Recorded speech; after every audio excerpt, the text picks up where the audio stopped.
Global Indian Network. Print, TV, events, podcasts. Find out more at globalindianseries.com.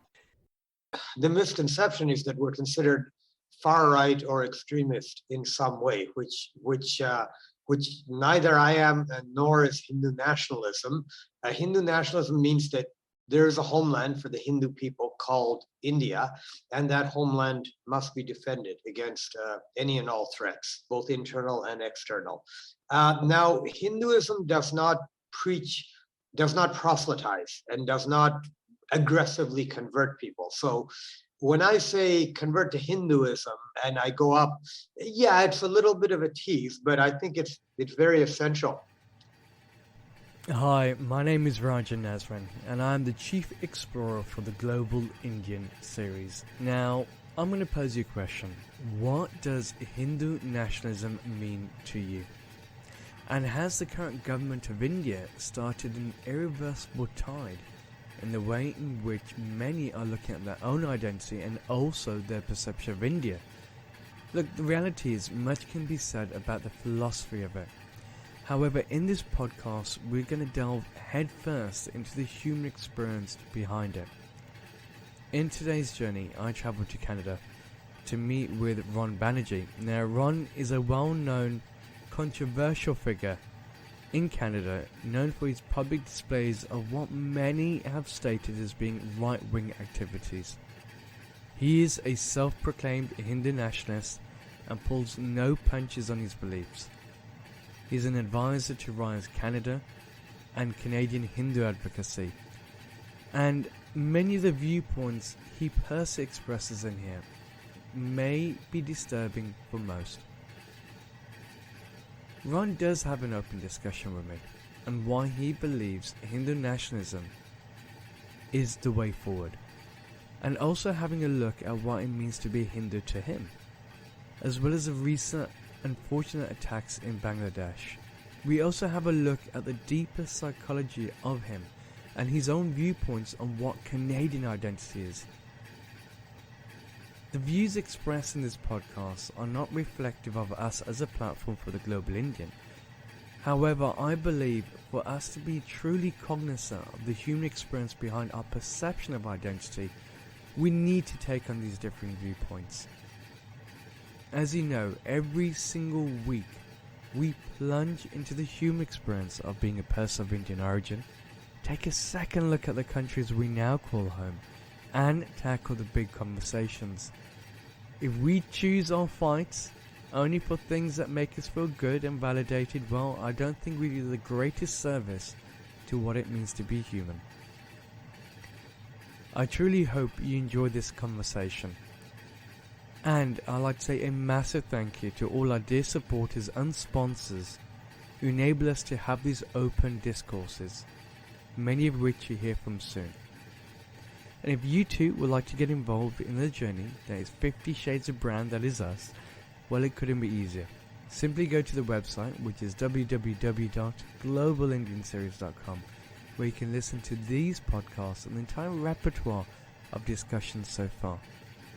I truly hope you find this an interesting and eye-opening conversation. Hi, my name is Divya and I'm co-founder of the Global Indian podcast.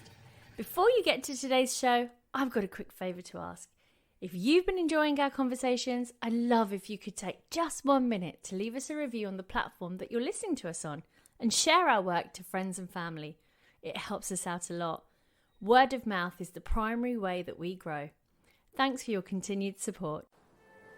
Hi, my name is Nestor Alfred, CEO of St. Lucia Citizenship by Investment. Think freedom. What comes to mind?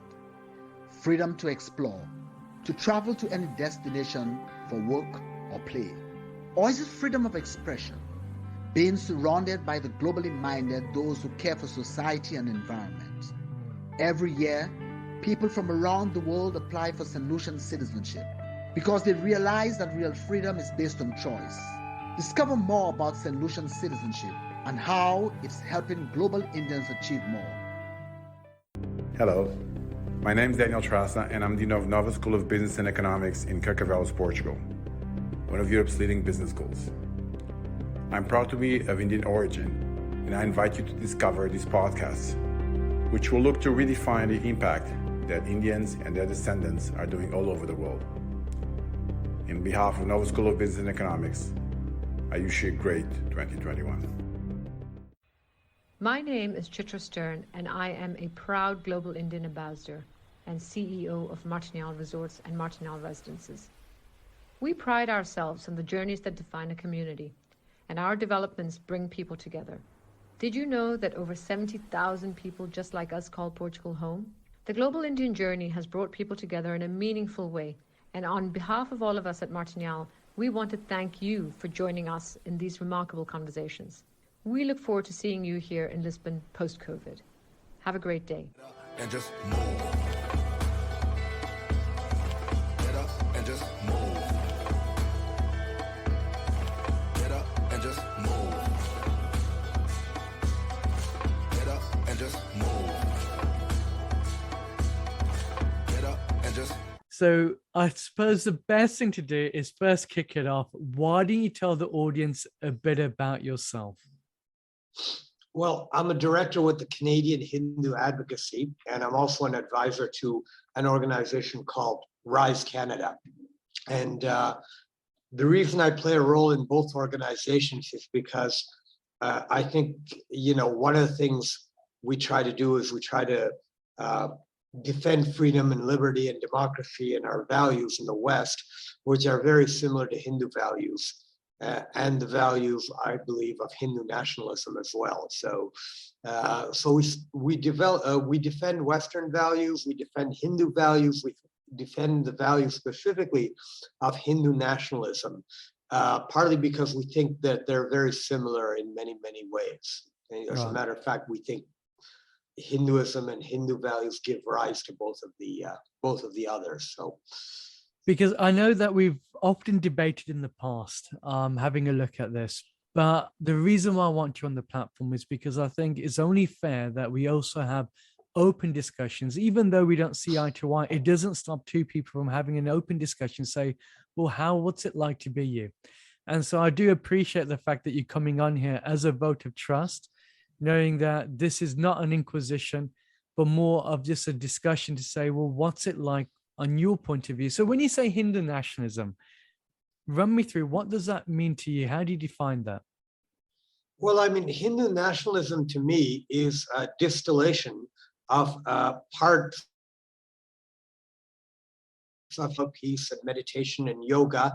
There's also a martial aspect to Hinduism.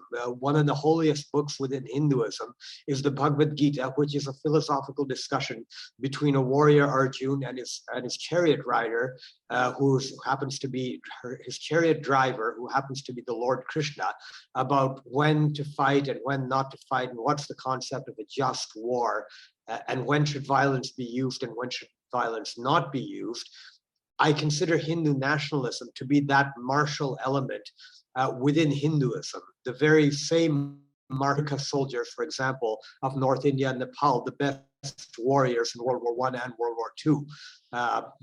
That martial aspect is essential. It's sometimes underplayed, even by many Hindus who don't understand their own religion or their own culture. But self-defense and righteous self-defense is part of Hinduism. And that's what Hindu nationalism is.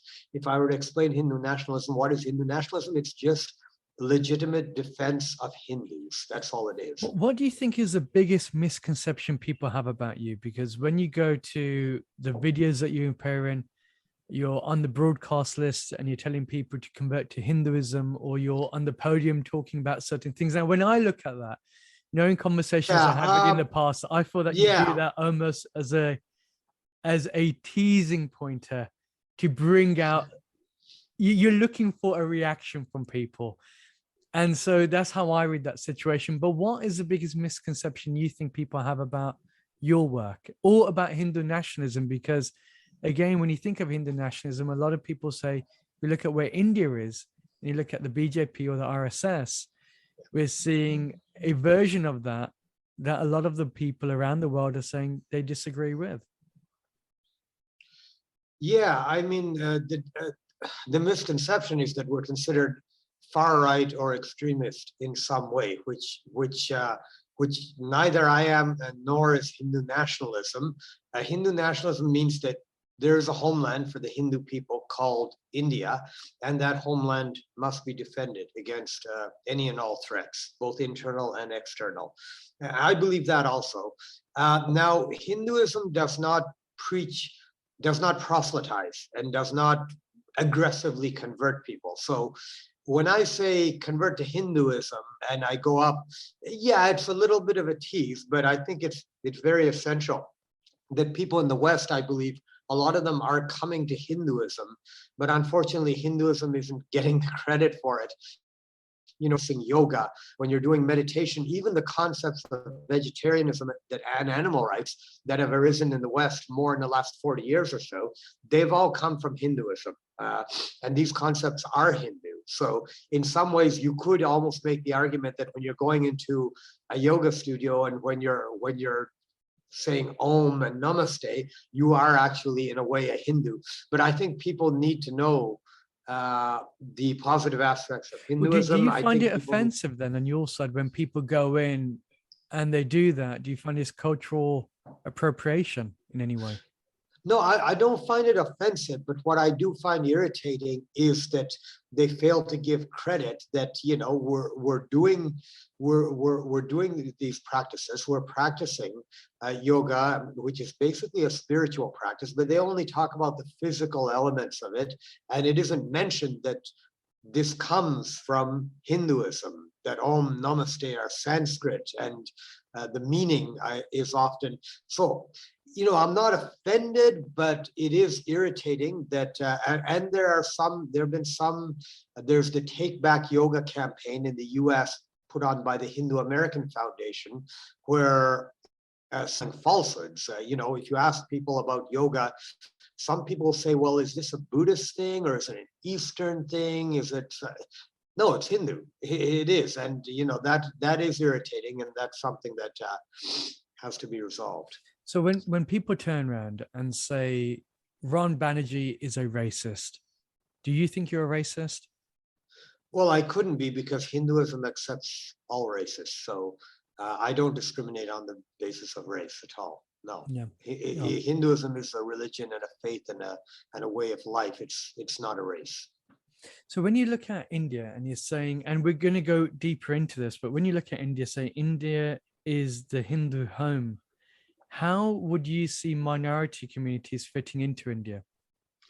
Well, they can live there, but they do have to respect Hindu traditions.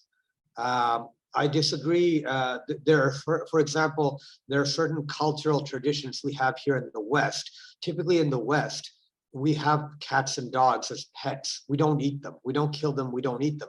There are other parts of the world, namely China, perhaps other East Asian countries, where they kill and eat cats and dogs. That's not considered bad in their culture. But Western culture says you don't do that. So if you were a restaurant in Canada and you tried to serve dog meat, you would be arrested. You would be fined, you'd be arrested, the restaurant would be shut down. Given that culturally and religiously, for example, eating beef is not part of Hindu culture, I don't see why India should allow or accept people eating beef within India. Just as the West doesn't allow eating dogs and cats, we shouldn't allow killing or eating of cows in India. But there are minority groups within India think that it's their constitutional and civil right within India. So in order to annoy the Hindus, some of these groups, which include Christians, Muslims, and even some so-called secular Hindus, they actually announce beef-eating festivals in India just to irritate the Hindus and to tell the Hindus, look, we're eating cows and we're offending you in your country and there's nothing you can do about it. When you look this is a clear provocation, and this shouldn't be tolerated at all. When you look at South India and you have had that custom of, in that form of Hinduism, people do eat beef. That's not a mainstream custom at all. That's a tiny fringe their religion, and the people who are organizing these cow-eating festivals are not members of that tiny, puny little small sect. that do that. These are mostly Christians, Muslims, and so-called secular Hindus who are doing it on purpose to try to make a point. Okay. What does it mean to be a Hindu for you, Ron? Because you're born in Canada, weren't you? Have you lived in India? No. Okay, so for you, you hold on to this notion of Indianness really strong, and obviously that of the religion, the faith of Hinduism. So what does it mean to you to be Hindu? Well, I mean, people do wonder about that. I'm not the most religious person in the world, but what I see is that a lot of the positive things that are happening in the West are a result of Hinduism. So I don't think it's a contradiction at all. I think just about many other religions being westernized and being technologically advanced or being a 21st century person or whatever contradicts other religions. But Hinduism fits in see a contradiction between being Hindu and being a Western person who was born in Canada. I don't see any contradiction there at all. So it's a good fit, I think. But what does it mean for you personally? The title of being a Hindu, what does that mean to you? What does it translate for you as a human being? Because I get the cultural part, I get the historical part that you're giving towards Hinduism, but what does it mean for Ron Banerjee to be a Hindu? What does it mean? Well, I mean, I can tell you that when I meet people for the first time, I usually try to work it into the conversation or mention to people in some form that I am a Hindu. I don't make a big deal out of it, but I drop it. I drop the hint, or I mention it quickly when I first meet people.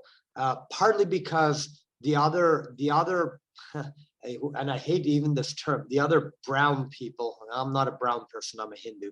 But anyway, the other so-called brown people in Canada and in the US and other parts of the West too have a very bad reputation in many ways. And I want to make it very clear to every person that I meet, especially white people, that no, I'm not one of those people. I'm a Hindu. I'm different. So is it almost a sense as obnoxious as that sounds? So is it a sense of protectionism to say, hey, look, don't judge me on my skin color because you think I may be someone else, but my religion of being a Hindu makes me exempt in your mind, in their eyes, from the stereotype of brown people? Yeah, I don't want to be associated with gender abuse or Sharia law or terrorism or anything like that. Is that the extent of how you view being a Hindu then? Is that the lived experience for you then? So being a Hindu is not being another aspect of a religion who may be deemed as being X, Y, and Z. Yeah, well, being Hindu is more than just not being something else, of course, right? But so being Hindu is understanding the religion and practicing the tenets of the religion itself, such as being kind to animals, being kind to people, treating women with equality and respect, and all those sorts of things. When you're doing those things and a few other things, then you are being a Hindu. Interesting. I know one thing that you brought constantly to my attention that you said, Rajan, you have to have a look at it, is obviously the recent case of what's happening in Bangladesh on that side of the world. And in your words to me, you said, well, in the pursuit of justice, when you have a look at how the media has been reacting to issues of race or ethnicities or that of religion, you feel that there's a big bias going on. Run me through that. Run me through your mindset there. Oh, yeah, well, absolutely. There's an extreme bias against Hinduism when we have these so-called anti-racist activists or groups like, et cetera, but the support for so-called Western white so-called progressives when you talk about the racism or the prejudice that they fight against, it's always so-called Islamophobia, so-called prejudice against other groups, every other group except Hinduism, except Hindus, actually. But when it comes to the real oppression that's going on in the world and in these countries, and including even in Canada, and the US, the real oppression that happens in these countries happens against Hindus. But these so-called lefties, these so-called progressives, well, they have nothing to say about that. In fact, often they join forces and the bias against Hindus. So which is part of the reason, I'm accused of being far right.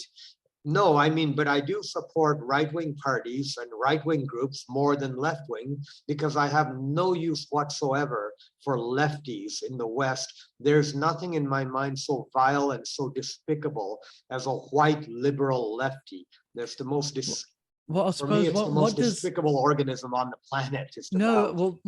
You're bringing me to that side. So what does it mean to be left to you? What is that life of liberalism?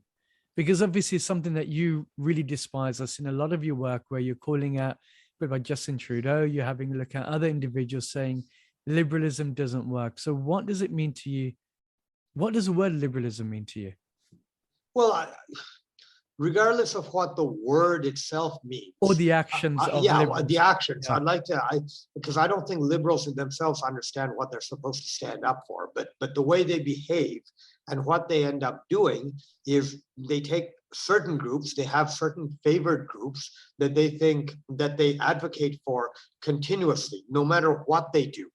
And so whenever those groups speak up and claim that they're being discriminated, half the time they're not, because they're actually treated very favorably by the media. They're not discriminated against at all. The supporting those groups. And when there are other groups, specifically Hindus, that suffer from real discrimination and bias, they have nothing to say about that.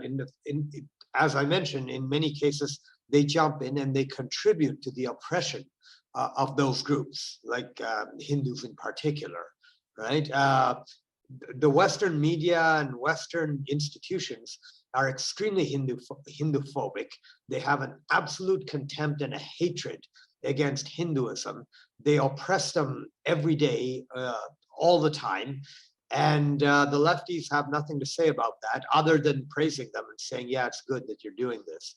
Of course, they don't admit this, but they couch it in other terms. So right? when I hear the term right wing, you kind of put that towards the mindset of fascism, of looking at that hard line. But when you look at the word right wing, what does it mean to you? Well, I mean, there are different types of racist neo-Nazis who hate all non-whites, and we have nothing to do with them, and we have no use for them at all. They're as bad as the liberals and the ultra-left and the extreme leftists. But when we're looking at some right-wing organizations, it's not that we're in love with the white right wing either. I mean, we have issues and problems with them as well. But if life is often pissed through evils. And when you're looking at the left versus the right, in many cases, you know what? I don't agree 100% with the right. I have problems and issues with them as well. But comparing the two, unfortunately, those are the only two choices. The white right wing versus the white left wing. Those are the two choices. And if those are the two choices, I would favor, I tend to favor the right, not the extreme right, but generally conservatives and right-wing elements. But of course, Hindu nationalism beat both of them hands down. But I was going to say, because when you say the word Hindu nationalism, most people say that is far right, not based upon the technical pursuit of it, but by the actions, because people are saying, well, in India right now, you're seeing this real strong push. You've seen violence in the streets. You've seen a whole range of different things. Now, how does that make you feel? Because you are a proud Hindu nationalist. Yeah. The whole world is saying, well, what's taking place there is wrong. And then most people may say, well, what happened in Bangladesh showcases a fanaticized version of Islamic nationalism. And it seems that everyone's on the same sides of saying, well, we're nationalists. We believe in staunch values of our religions, and we're advocating again protection of our religions through violence. Well, yeah, there is no comparison. It's a false comparison. Hindu nationalists cannot be compared either to extreme white nationalists, nor can they be compared, of course, absolutely not to Islamic fundamentalism in any way. Islamic fundamentalism is a global, worldwide threat and a problem, and Islam seems to be in conflict wherever it exists. They don't coexist really with any group of Islam everywhere in the world, whereas Hindus coexist, and there is no such thing as really, in terms of Hindu nationalism in the West, it's what people believe. People like me support Hindu nationalism in the West. We don't commit violence. We don't advocate violence. We've never been arrested. We've never been charged. We've never done anything other than advocate for the greatness of Hindu nationalism.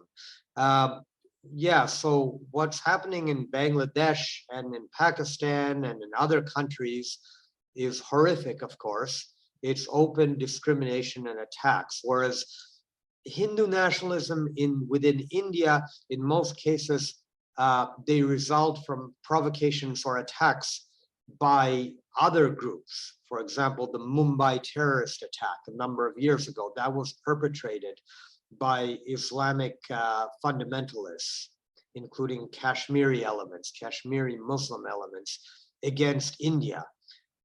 So usually when it is the element of self-defense, and that's what I want to emphasize. When Hindu nationalists do Hindu nationalists commit acts of violence within India? Of course they do, and I support that 1,000% because they're usually self-defense activities. Other groups attack them and they fight back in self-defense, which they're allowed to do. The right to bear arms is part of the US Constitution, and it is also part of the Hindu beliefs in terms of what's stated in the Bhagavad Gita in terms of legitimate self-defense. So it is backed by all sides, all decent, respectable sides, whether it be documents like the US Constitution or holy scriptures like the Hindu Bhagavad Gita. There's absolutely nothing wrong with that. I support it 1,000%. In fact, I promote it, and this is the whole problem with the Hindus of Bangladesh. They're partly at fault. This has been going on, these massacres and these horrific activities have been going on for ages. And unfortunately, a lot of Hindus, including a lot of Hindus within Bangladesh, don't understand and don't follow their own scriptures and their own religion. Lord Krishna would have advised Arjuna and would have advised the Hindus of nationalists a long time ago to start arming themselves, get some military training and equipment and arms from India, and form a legitimate, not a terrorist organization, but a legitimate self-defense militia. The reason the Islamists of Bangladesh are continuing to do this is because they know that the Hindus of Bangladesh, all they're going to do is they're going to cry all the time. They're never going to fight back. They're never going to pick up arms, so they keep on doing it. But when you mean Islamists, you're talking about the Islamic fundamentalists, aren't you? Sure, yeah. That doesn't sound very convincing there, Ron. Well, no, I mean, I'm not going to get into the long conversation, but yeah, they're the Islamic fundamentalists that are doing the open attacks, although the government of Bangladesh, which is supposed to be a so-called moderate government that even has good relations with the nation of India, they don't seem to be able to stop it, and they're certainly not cracking down on this hard enough. So you wonder whether or not even so-called moderate Muslims. I was going to say, how does it make you feel? Stand by and watch and just pretend to cluck, but they don't do anything about it. I was going to say, how does it make you feel? Because you're sitting in Canada, and you see what's happening in Bangladesh, and you're obviously, there's a big physical distance between you and them in terms of geographically. If you met somebody from Bangladesh now in Canada who was Muslim, how would you feel about that individual? Does it affect the way that you look at them? Does it affect the way that you interpret their reality against people that you feel sympathy towards, even though you don't know them physically because you have a connection of religion? Or do you feel that actually that person could also be just as mortified over the events in Bangladesh as you are? Well, he could be, but I believe my opinion is that the religion of Islam itself promotes violence, promotes hate, promotes, I believe it promotes rape and sexual abuse as well. That's what I believe about Islam in general. So it really isn't even the point where, of course, you know, I've even had Muslim friends, etc., etc. But any Muslim friends that I have to accept that this is what I believe about your religion. If you have a problem with that and we can't be friends, fine, see you later. We can't be friends then. But what I believe is about Islam as an ideology and as a so-called religion. And so there can be good Muslims, there can be Muslims that are mortified, but when a Muslim is being a good Muslim and when he's being mortified by these activities, in my opinion, he's not following the religion properly, his own religion properly. In my opinion, a real Muslim is the Taliban, a real Muslim is ISIS. If you think exactly like the Taliban, like ISIS, like Al-Qaeda, like the Haqqani network, then in my opinion, that's what a real Muslim is. Other Muslims, there are good Muslims, but in my opinion, they're not following their religion properly. If they were following their religion, they would be ISIS. How did you come to that conclusion on your side? Well, that's a long story. We only have a half an hour here. I don't know if we can explain all that here, but it's a result of the example of their prophet Muhammad. You have to look at, Muslims consider and call Muhammad the so-called perfect man. That's what all Muslims consider them. And if that's the case, if you're going to behave, if you consider Muhammad's actions to be the actions of a perfect man, then you have to look at what Muhammad has done in his life. Right? Well, who would be a perfect living role model of Hinduism for you at this moment in time? I don't know if who would be. I don't know if there's perfection. Hindu gods, goddesses, deities all have imperfections. So I don't know if there's such a thing as a perfect role model. But certain people like, people like Narendra Modi, the chief minister of Uttar Pradesh, some of the Hindu nationalists would be decent role models, I think. So how did it feel for you when prior to Narendra Modi you had Prime Minister Manmohan Singh, who's not a Hindu, he was leading the country of India, and obviously you had presidents of India who are Muslim of faith. Did that make you feel less inclined towards having the identity of India? Does it make India not feel like what it should be? Because according to yourself, India is a Hindu nation. That's how you want it to be seen. But the leaders at that time were not of the Hindu faith. How does that register in your own consciousness? Well, you know, often a leader is a figurehead. So what's important is that whoever leads India promotes and supports Hindu values, defends Hinduism and the principles of Hinduism and the Hindu people themselves. And if they fail to do that, I have a problem with them. My problem with the previous Prime Minister of India, who was Sikh, Manmohan Singh, is not the fact that he was a Sikh. It's the fact that he was anti-India and anti-Hindu in many ways, in my opinion. So his policies are what I have a problem with. So it's all about policies and behavior and actions. And so then Ron, one thing I do want to say, although we don't agree on a lot of different things, one thing I do appreciate about you is the fact that you always do have these open conversations.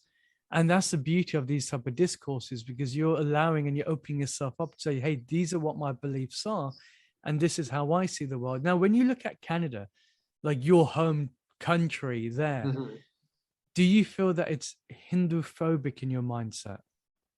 In a lot of ways, it is. And I know a Hinduphobia is such a strange term to put together, but yeah, I'm only trying to put in terms of how you're viewing the world. Mm-hmm. Yeah, it is in many ways. Canada keeps ranting about that fake term Islamophobia all the time and talks about discrimination against, other groups such as the natives, the indigenous, Black Lives Matter, et cetera, but they never talk about the fact that the largest terrorist, and this comes to you're probably not going to like this, but the fact is that the largest terrorist attack in Canadian history, for example, was the blowing up of the Air India jet. Yeah. Now, what's not mentioned in that is that one of the prime accused, the Khalistani Sikh, one of the Khalistani Sikhs was one of the prime accused in the blowing up of the Air India jet, had stated in a speech a few months before the Air India jet was blown up in Madison Square Garden, he had stated in a speech that we should kill at least 50,000 Hindus, as many Hindus as possible. So the objective, clearly, it was not just an anti-India act or a political act. The objective of blowing up the Air India jet was to kill as many Hindus as possible, although there were some non-Hindus also on that plane, of course, but that was considered collateral damage. It was an anti-Hindu attack. There have been other cases as well. There's been an anti-Hindu global, or so-called global, there's a conference in the US put on by some people that are clear hate mongers against Hindus and against Hinduism. And the whole conference was put on to bash Hindus. Well, I'm not even going to give them publicity by mentioning their name. So coming back to the Air India issue, how old were you when that happened, and how much of an impact did that have on you, on your sense of Hindu identity? Because I suppose if you were to hear somebody telling, and I can't collaborate the evidence because I don't know what happened in Madison Square Garden, but I am going on your vision of belief. So if saying, you should look that up, though. But no, yeah, absolutely. But how old were you when that happened? How did that impact the way you saw your own faith as being a Hindu and how other people were looking at you? Well, it just emphasized how hateful Canadian society has been towards Hindus, and the Canadian government at the time. They completely flubbed the investigation. They screwed up the investigation because they didn't really care. If there were 330 white people at the time that were blown up in a terrorist attack, you could be darn sure that they would have found and imprisoned, and the reaction would be completely different. And with all this talk about Islamophobia, imagine if a white supremacist or somebody blew up, let's say, a Pakistan International Airways flight out of Canada, stated before he blew it up that he wanted to kill as many Muslims as possible, and let's say 330 mostly Muslims were blown up, let's say, hypothetically, heaven forbid, in a Pakistan International Airlines flight, the whole country would explode. That would be all this country would be talking about day and night. I mean, only 6 people, or I think 5 people in a family were recently run down and killed, supposedly. I don't really even believe the story that much. In London, Ontario, 5 members of a Pakistani Muslim family. And oh my God, they went on and on and on. The politicians and Trudeau, they were crying on TV, and they draped their coffins with the Canadian flag all over a traffic accident. It's like they go on and on and on. Whereas with Hindus, it's like radio silence. It's like nothing. So you feel that it's unjust, the way in which you feel that there's injustice in the way in which communities are being dealt with? Well, of course. Well, what does it mean to be Canadian for you? Do you see yourself as a Canadian? A reluctant Canadian. Well, I mean, unfortunately, this country doesn't have very good values and principles when it comes to fighting against evil, when it comes to fighting against terrorism and fundamentalism. It's an extremely left-wing, progressive type country that is totally infected with with incorrect views and strange notions. I mean, the prime minister of this country gets up on national TV and actually says Canada doesn't really have a core identity at all. He actually said that. Prime Minister Trudeau actually But said is that. is he? I don't want to say what he's meaning, but is he saying that diversity is the strength of what Canadian culture is, or? I don't know what he's saying really. That maybe But he but, meant something like that, but but it's a really it's a strange statement. But coming to you though, what does it mean to be Canadian to you then? okay. Yeah, what does it mean to be? Well, I don't know. It's hard at this point. I don't even know what it means to be Canadian with the way things are going in this country, really. I think Canada is a country that is badly in need of restoration. It really is.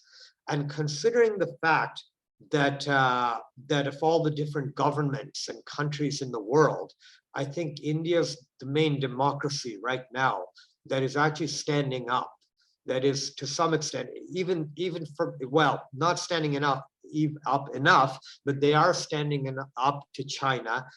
They are standing up to some extent to radical Islam.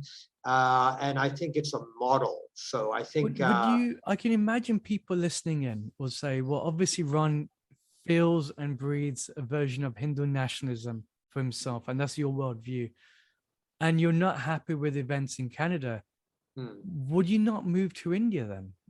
Would that not be like a place that you think, actually, well, this is a country now that, in your opinion, you're looking at the prime minister?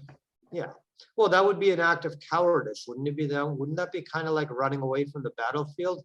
I gotta stay here, and I have to save it, and I want the right values, the right principles, promote a sense of pride in being Canadian. And I think looking at India, especially looking at the Modi government, the current government in India, looking at the way in which they are fighting back against the common threats that threaten both Canada and India, that being communist China and radical Islam to a large extent, and also, yes, radical Khalistani Sikh extremism as well. I think it is a model, and I think it's incumbent upon me. I think it's part of my duty as a Hindu to stay and to try to save Canadians from the evil that they've fallen into by promoting the positive aspects of Hinduism and Hindu nationalism in this country. Do you feel by doing the stuff that you do, it's put your life in danger or put yourself in threat? Because I've seen some of your videos, Ron, and you're not one to back down in any sense whatsoever. And I look at some of the statements that you make, and even on my side, I look at that, I think, wow, okay, I don't necessarily believe in it, but I think the fact that you're standing up for your belief and evidently you're going out there to push your version of agenda is an interesting space to be. Is it safe being you? Probably not. No, it's not necessarily safe, but it's not as unsafe as people think it is. A lot of times there's a term that cowards die 1,000 times before their deaths. So, people are surprised by what I do, but the level of threat is not, a lot of times people don't challenge me because sometimes they do, sometimes they don't, right? Is that because you're awarded the safety of what Canada represents in most people's minds? Is that freedom of speech to be able to go out there and make your statement? Because in other countries, you can imagine, we won't name which countries, but if you were to go out there and say the things that you said, reality is you could be injured, or if not, suffer some real consequences from that. Including your country. What, in England? Yeah, I've heard what's happened to Tommy Robinson in England. I've heard what happens to people in England who speak up. There doesn't seem to be much of a respect for free speech. Do you look at Tommy Robinson as yourself? Obviously, he's no. Well, obviously you were going to say he stands up for a lot of the right values. Certainly, Tommy Robinson does, and it's appalling what's happened to him for doing this. But Canada's headed in the same direction. It's as the percentage and as the growth of Islam and Islamic elements grows in this country, it'll head in that direction. definitely. So the outlook for Canada is not good. I mean, I'm trying to prevent it from heading in that way, but 10 years from now, it may be very unsafe for me. It may be impossible for me to do possibly what I do here in Canada. And that's why it's absolutely essential in this country to unite elements, different elements that are not united right now. For example, Hindu nationalist, people who support Hindu nationalism, Hindu nationalist elements in Canada, and certain other groups or people or individuals that are, basically white people who believe in the right values and the right principles. They should be united and they should fight back together. Because I don't think either one of them is going to win alone by themselves. Well, I was going to say, what are the right values for you? Well, again, just fighting against evil, fighting against what I mentioned, fighting against communist China's influence in Canada, fighting against the radical Khalistani Sikh extremism, fighting against Islamic extremism. Those are the sort of things that we should be doing, right? Defending free speech. That's one of the most important things. That's the one that's really under threat, because the way these groups win is they try to criminalize freedom of speech. They try to criminalize criticism of these groups. They try to criminalize criticism of radical Islam by saying, well, you're criticizing all Muslims and you're doing anti-Muslim attacks, when you're just criticizing the radical elements of Islam. So would you want to see the government put through a decree saying, we no longer want to see any extreme thoughts or views, and everybody should be living in what way? As in, because I'm looking at communism and how that works. I'm looking at the harshness of that. And one part of that was obviously the banning of religious freedom. But on the other side, it meant that everybody was almost like a collectivism. They're going forward. So on one side, you don't want the communist, but then on your side is saying, well, we don't want any form of radicalism. We want everyone to know that actually what is right, but what is right according to you? If everyone has action of free speech. Well, there have been a lot of cases where people have been censored for free speech on the so-called right-wing side, on the conservative side. One of the leaders, for example, of a big news agency called Rebel News, Ezra Levant, was persecuted a number of years ago by these ridiculous, some human rights tribunals that they used to have in Canada, which forced him to spend close to 6 figures, I believe, to defend himself, into 6 figures. Meanwhile, we've got documented cases of radical imams in some of these mosques going out and have been caught making really terrible statements, throwing homosexuals off buildings, kill the gays, this sort of thing, that sort of thing. And not only are these people not censored, but and do events within their mosque, standing right next to these radical imams. And similar cases, I mean, not quite as bad, but a lot of the largest, and these are some of the biggest Sikh temples in Canada, they actually have pictures in the temple of convicted terrorists, actual terrorists, not people falsely accused of terrorism, actual terrorists, hanging there right in their gurdwaras.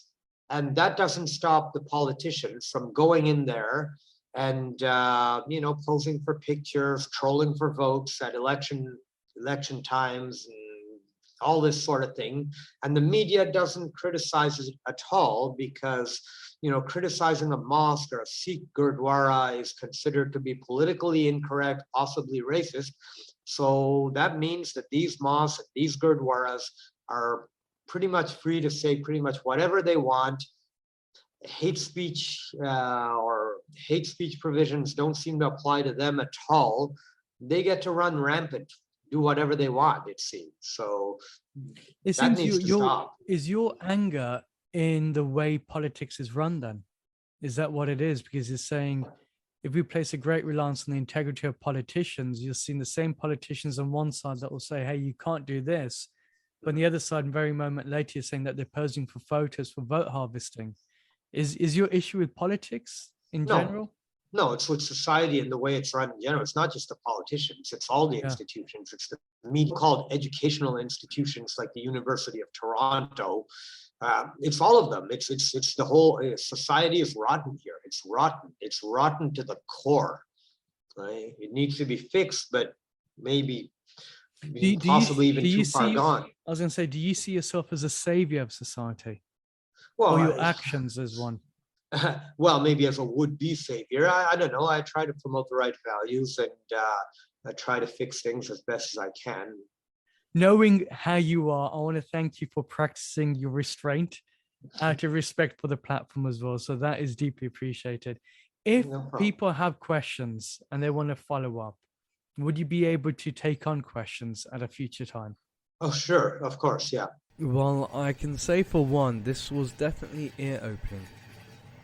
Ron, whether you love him, whether you hate him, the fact is, he's very open about his viewpoints and he doesn't hide it behind closed walls or in the gossip halls around towns. He has gone out there actively in pursuit of what he believes is his own inner truth and to make a difference for his own self and for those he feels that he's fighting for.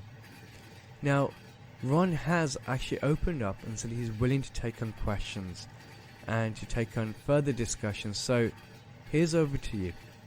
Do you believe in Hindu nationalism and do you believe the same lines as Ron? Let us know. Do you disagree with the things that Ron mentioned? And do you think that there's a different way in which we should be looking at the world? Again, let us know. If you go to the website, globalindianseries.com, there you can see the contact us page. And you can easily get in touch and pose your questions forward, and I'll gladly invite Ron back on to take on the questions that you have for him. If you have a subject that you want us to cover, do let us know. Ultimately, we are here to build the world's greatest living encyclopedia of people just like us, which means we need to take on discussions that really impact the lives of those people of Indian origin and beyond around the world. I truly hope you enjoyed this session, and I look forward to you following us next week as we continue